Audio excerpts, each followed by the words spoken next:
Treasury started the week higher because of higher than expected CPI and PPI last week, plus the expectation that the Fed might revise the estimated cuts from 3 to 2 for 2024. Today, he confirmed that they are still planning on 3 cuts this year, so Treasuries fell a few basis points, but not much. I'm anticipating the first cut to happen in June, still, and I'm also making a wager that we'll have more than 3 cuts. That said, I don't expect that'll have a major effect on Treasuries. I think it's more likely that we stay close to the 4% Treasuries for most of this year. Like I've said in past videos, the majority of the rate cuts or the, Treasuries, the drop in Treasuries, I think happened last year in October and November when we had that crazy 100 basis point drop. And now we're kind of hovering at the 430, 4 to 430 range. We've touched a little bit under that, but not much. So anyways, that's kind of where we're holding. Once we see some relief in inflation and some of those jobs numbers come down, I think that we'll see further improvement with Treasuries. So then I think we'll see Treasuries hover closer to around 4%, maybe a touch under. But that's what I'm seeing for this year, which is the most important when you're looking at financing of any kind, really, whether it's your residential mortgage or your apartment building or your commercial property. So at this stage, the Fed just really needs to be careful if they want any chance at achieving a soft landing. A lot of that perceived strength is tied to the labor market, which I think is really a false sense of security. And I've gone over all of those reasons why last week, actually, I think. But just as another example, Kenny's here in my office doing residential loans and he's busy, which is great, but I'm hearing a lot of people going in contract for homes that are available on the market. A lot of them going in contract 100 or 150,000 over list, bidding wars, all that good stuff. So it's tight out there, right? We all know that we have an inventory problem, but what I'm also hearing more and more often is that those same people who overbid and went under contract for these houses are sometimes calling and saying, hey, I got to cancel escrow. I just got laid off today.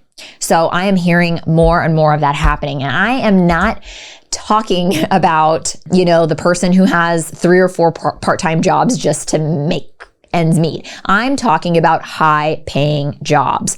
So that's really what I'm seeing is we have this kind of odd conundrum of things happening where usually real estate activity would be significantly down because rates are high. But real estate activity is really mostly down because there is just very little inventory. That's on the residential side. Now, for the multifamily market, if you're an owner, I already know you're feeling the pain of rising insurance costs. You're having a little more vacancy loss than you had prior to COVID. Your rate is probably set to adjust this year or in the next few years. And even if you want to sell, what the heck would you buy? Sound familiar? I don't have any magic answers other than to say that we simply need to let this run its course and survive till 25. But I did do some research because most of us in this business can agree that while the government won't say we're in a recession, real estate really feels like it's in a recession or even a depression for some of us. So I looked at the number of 5+ unit sales in San Diego County going back to 2006 to see how we compare so far. So in a healthy market, around 2016 to 2019, I'm sure before that, but kind of that time, really after 2011, 12, we were averaging anywhere from 150 to 180 apartment sales per quarter. So in 2023, we averaged 85 apartment sales per quarter. Quite a bit lower. It's still half of what we were seeing in a healthy market. So 2023 was really the start of kind of the pain. Now, going back to the great financial crisis, we averaged about 80 sales per quarter in 2006 and 2007. That was leading up to the maximum pain.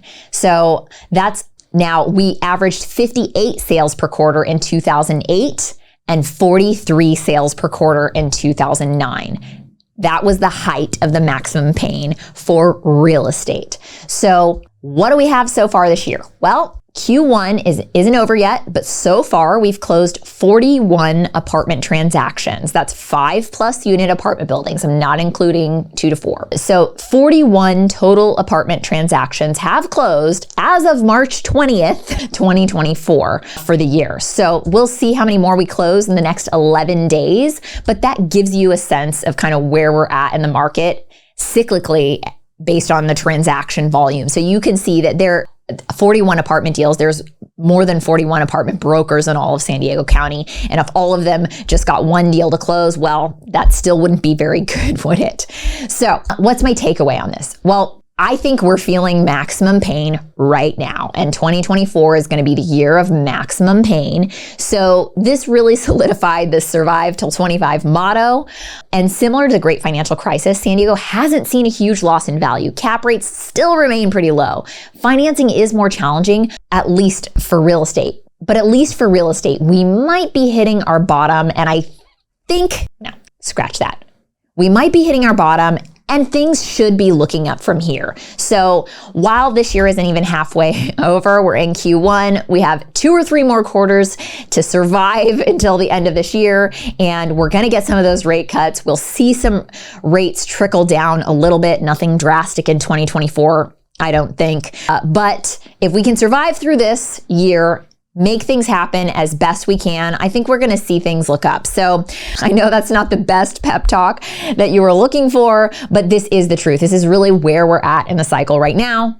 And so as for this week, we still have unemployment claims this week, and we get another fabulous speech from Jay Powell. So look out for that, and I will see you next week.